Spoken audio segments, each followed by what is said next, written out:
Good morning, class. Morning, ma'am. Okay, so how was your weekend, Ricky? It was so good po, ma'am. How about you? Nice. It's nice to have a good weekend. I spent my weekend reading. Thank you for asking, Ricky. Now, before we proceed to our lesson, here are our objectives for today. At the progress of the lesson, the student will be able to first identify the types of multi-word verbs. Number two, recognize the pattern of the multi-word verbs. Number three, differentiate transitive and intransitive phrasal verb. And use multi-word verbs in a sentence. Okay, I want you to look at these words that I will present on the next slide. And based from the picture provided, choose the best definition from the choices below. I will provide clue if you wouldn't get it. Are we clear? Yes, ma'am. Okay, number one, put down the book. A, humiliate someone. Or B, place something on the ground or the table. Ricky, A or B? I think, mom, it's B. Place something on the ground or on Okay, the table. let's find out if your answer is correct. It's correct. Put down means place something on the ground or table. Next, pick up the language or pick up Mandarin easily. Is it A, pick up, or B, learn? What do you think? Pick up Mandarin easily. Based on Ricky? the example, ma'am, it's letter B, to learn. Okay, very good. It's letter B. Number three, blow up. Letter A, to fill something with air or gas. Letter B, to suddenly display anger. Based from the picture, does this blow up means to fill something with air and gas? Or to No, suddenly ma'am. display anger? What is the answer, Ricky? B po, ma'am. Okay, let's find out if the answer is B. It's B. Number four. Let's move on to number four. Pass out. Letter A, to become unconscious. Or letter B, to distribute something. A or B, Ricky? Upon seeing the picture po, it's letter B, to distribute something. Okay, letter B, correct. Last number, look up. Letter A, literally looking up. Or letter B, respect or admire someone. Based from the picture, what does it mean? It's the letter A po, to literally look up. Very good.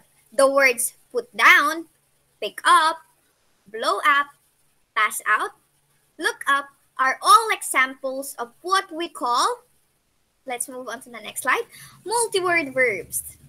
These are, and based from the pictures that I provided, we are able to successfully define them with the help of these pictures again for each word. Now, this put down, pick up, blow up, pass out, and look up.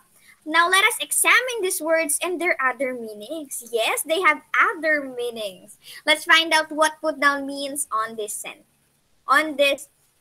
next slide, okay? Put down in here means to humiliate someone. You put down that person, humiliate. Okay, number two, pick up. In here, it literally means to pick. Next, blow up. It is defined here as to fill something with air or gas. Four, pass out. It is defined here as to become unconscious. And lastly, look up. It is defined here as respect or admire someone. Based on this, we learn that the multi-word verbs may have different meanings. These multi-word verbs are what we call phrasal verbs and can either have a literal, idiomatic, figurative meaning, and it's difficult to learn them all. Let's take put down. It have two meanings. Humiliate someone or place something on the ground. Pick up, picking up pencil or pick up the language. Blow up, to fill something with air or gas or to suddenly display anger. Pass out is defined as to become unconscious or to distribute something. And look up is defined as literally looking up in the sky or to respect or admire someone. It all depends on how it is used and placed in a sentence. It's, again, as I said earlier, it's hard to learn them all because there are three reasons. Do you want to find out what are these reasons? The first reason is there are a lot of them and we unconsciously use them without knowing. And sometimes we are so bound of hearing them. We are so used of hearing them that we no longer pay attention and we never knew that they are phrasal verbs. Next, there are a lot of rules to follow indeed because language, structures, and rules are always together. Lastly, it has multiple meanings. As we did earlier, we defined different multi-word verbs and they have different meanings, different use. So we have to be familiar with them and memorize them rather so that we won't be confused on how to use them in a sentence. Now, you might ask what multi-word verb is or what multi-word verb consists of. I have here a sentence. For a moment. Okay. James patted Anna on the other side of the room and bore down on her. Ricky, what are the underlined words? Bore down on, ma'am. Correct. Now, what is the grammatical category of bore, down, and on? Bore is verb, down is adverb, and the word on is the preposition, ma'am. Very good. Bore, as Ricky mentioned earlier, verb, down is adverb, and on is preposition. Multi-word verbs are made up of, what do you think so? Let's move on to the next slide. Ricky, kindly read what is presented on your screen. Sure, ma'am. Multi-word verbs are made up of a verb and a particle or sometimes two Ricky, I'm sorry. I'm audible, ma'am. Hello? Okay, go on, Ricky. I'm sorry. Kindly repeat and read it again. Sure, ma'am. Multi-word verbs are made up of a verb and a particle or sometimes two particles. These particle or words are from different grammatical categories. It consists of verbs plus adverb or preposition. Very good. In this sentence, notice that the adverb or preposition directly comes after the verb. Before we move on to this, let me dig it more deeper. In this sentence, notice that the adverb or the preposition directly comes after the verb, which we had earlier, that James patted Anna on the other side of the room and bore down on her. Bore is the verb, down is adverb, on is preposition. Again, a multi-word verb is the combination of the traditional verb and adverb or preposition that creates a different meaning. Okay, let's move on to the next slide. Kindly read the sentence. Ricky, Carl picked up the pencil. what did Carl pick up? The pencil po, ma'am. Very good. Next, kindly read the second sentence. Again, Ricky. Anna looked up to her father. Who does Anna look up to, Ricky? Her father po. Very good. Now that you have noticed and observed these sentences and you have answered the who and where, is there anything that you observed from these sentences?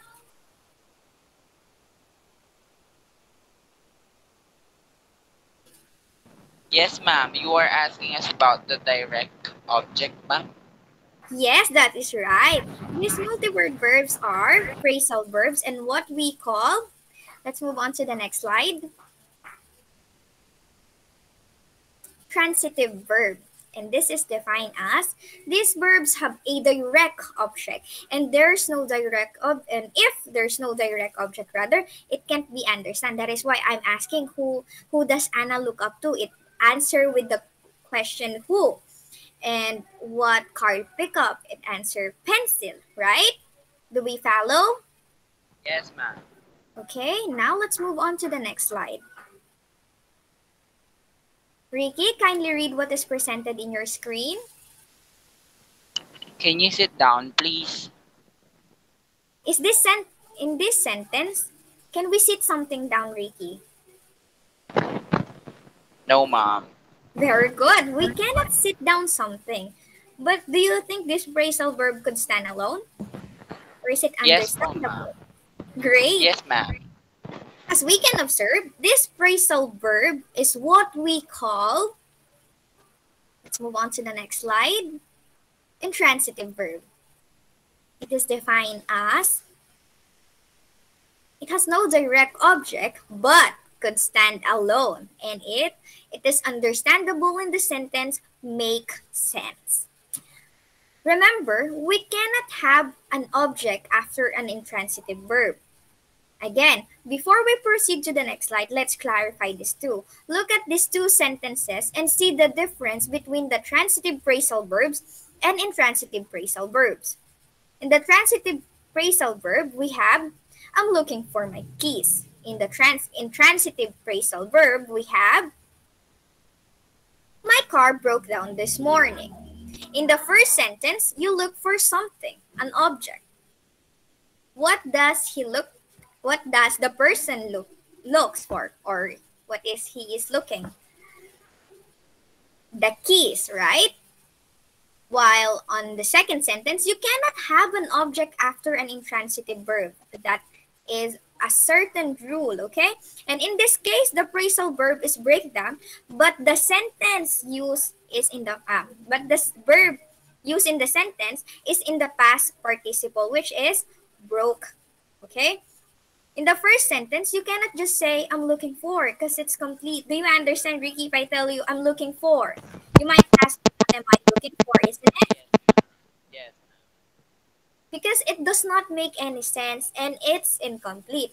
While on the second sentence, it is complete. Although it does not have a direct object, it can stand alone and we can still understand that something broke down, and that is the car. You might not know what is the direct object because, again, we cannot place a direct object after an intransitive verb. Okay, now let's move on to the next slide. In this set of sentences, first, can you turn down the radio, please? And I'm sorry. Okay. Can you turn the radio down, please? Ricky, which do you think is the correct sentence? I think, ma'am, both of the sentences are correct. Excellent. And what about the second set of sentence? Ricky, kindly read them and tell me which of this sentence is correct, or if both of them is correct. Go on. The first sentence goes like, who looks after the baby when you are at work? The second one, who looks the baby after? I think the first sentence is the correct one, ma'am, and the second one is incorrect one. Very good. The first one is the correct one because we could understand that someone is asking on who is looking after the baby when you are at work. Well, on the second one, who looks the baby after, it's incomplete and it doesn't make sense. As we can see from these sentences, there are multi-word verbs that are together and the meaning is still the same. And there are multi-word verbs that do not make sense when apart. And that is because there are two types of multi-word verbs, and these are called separable and non-separable. Let's examine the sentence.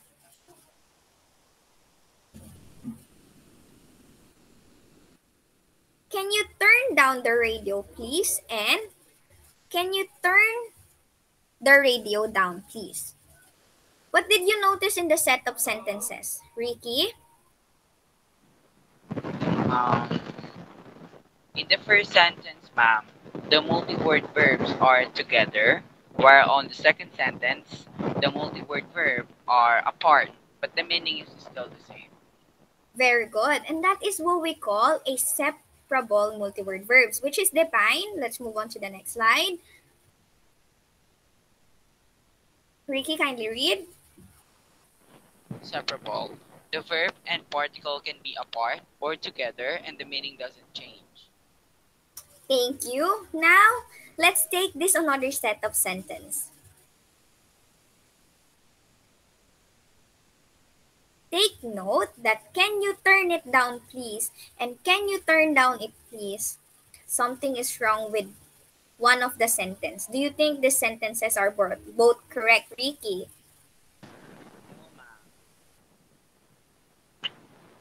The first one po is the only correct sentence. Correct. That is because in the separable multi-word verbs, there is a certain rule when using a pronoun in place of the subject. When we use the pronoun it in place of the subject, it must come between the verb, which is turn, and a particle, which is down. So it is in between a verb and a particle. Do we follow? Class, do we follow? Yes, ma'am. Okay, now let's try another sentence. First, who looks after the baby when you are at work, and who looks the baby after? The second sentence didn't make sense, right? We cannot answer anything about it. We cannot Yes, do ma'am. anything. Thank you. That is because, let's find out why so. It is a non-separable verb, which is the complete opposite of the separable verbs. These verbs is defined. The verb and the particle cannot be separated but could stand alone. Could we understand who looks after the baby when you're at work, even though it does not have a direct object. And if it's and even if some of the but not all of the phrasal verb rather could be separated. Now, for better understanding, let's try this activity I prepare for you.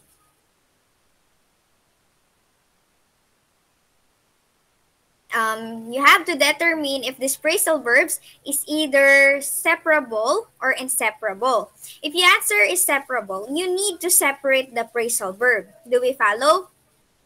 Okay, let me do number one first. Number one, I turned the lights off. Is it separable or inseparable? It is separable. So, another way to use the lights off is I turn off the lights. Do you follow? Class, Yes, do you ma'am. follow? Okay, now let's proceed to number two.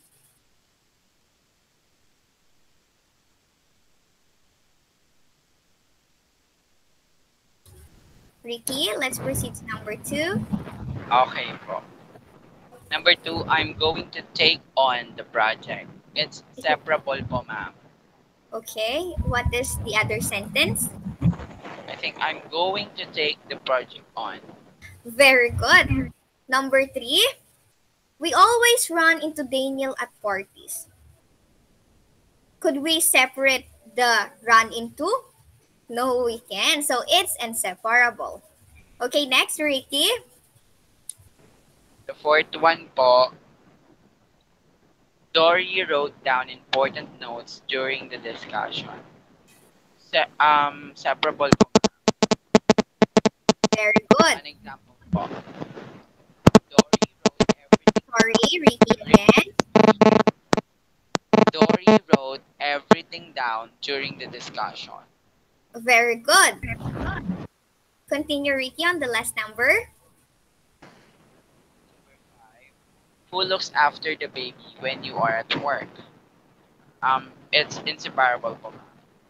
Excellent. Remember that there are phrasal verbs that could be separated and there are phrasal verbs that could not be separated. Please pay attention to that.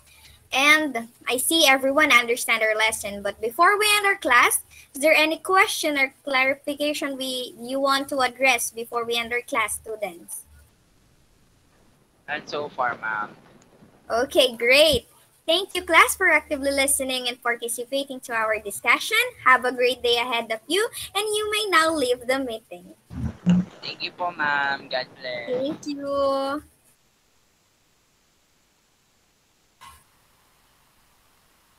I will now stop presenting.